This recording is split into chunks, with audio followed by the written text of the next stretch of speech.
So there's so many things layered in what you just shared. So one is how we use technology in a wiser, better way, and the other is how we create technology or systems from a more whole and less traumatized place. So, every way that we are not aware of how our own mind is working and running the show is a place where we are not freely choosing. Like if I'm hijacked by outrage or anger, and I'm acting from a place of certainty because of that, it feels like I'm making a free choice. But the fact that I'm not aware of anger impacting how I'm acting is a dimension that freedom and will have been reduced into a kind of reaction. If we can't make sense of those distinctions in ourselves, then we can't make technology that distinguishes between a wise and thoughtful conscious choice and a reaction. So as an example to ground this for people, Facebook's algorithm of the newsfeed, every time you flick, it doesn't just show you what the next friend you followed and added to your Facebook feed, posted. It tries to, of the thousands of people that you've followed and the thousands of posts they have, which is the thing I'm going to put in front of you. And it shows you that based on obviously what it predicts will get the most engagement.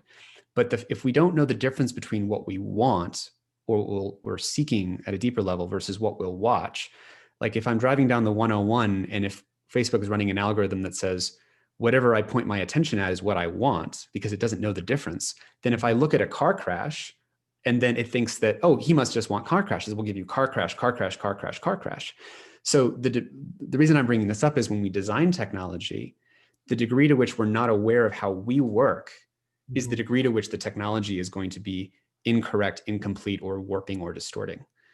And it's every single place in ourselves that we don't see a part of what's going on is a place where we're introducing a dimension of risk and how the technology will misinterpret a signal of, well, I clicked on that, therefore I want it. Because in 2016, the Facebook algorithm found this mysterious pattern that anything that included, any Facebook post that included this one weird magic word would always get lots of clicks, lots of shares, and lots of comments. Was that and pizza? well, you want to guess what that word was? It was Trump. No matter what article, what post, the Facebook is just this amoral machine that just says, I'm looking for patterns. And of all these words that people click on, like what are the words that tend to produce the most clicks? And there's this one word that anytime it showed up in a post would always get clicks. And so if you remember back in 2016, every single post in your newsfeed, every single one was Trump, Trump, Trump, Trump, Trump. And so he hacked the collective psyche of humanity because the algorithm couldn't make a distinction between something that we wanted versus something that we were lured into instinctively reacting to. And that's that race to the bottom of the brainstem, that race into the lizard brain and the reptile brain.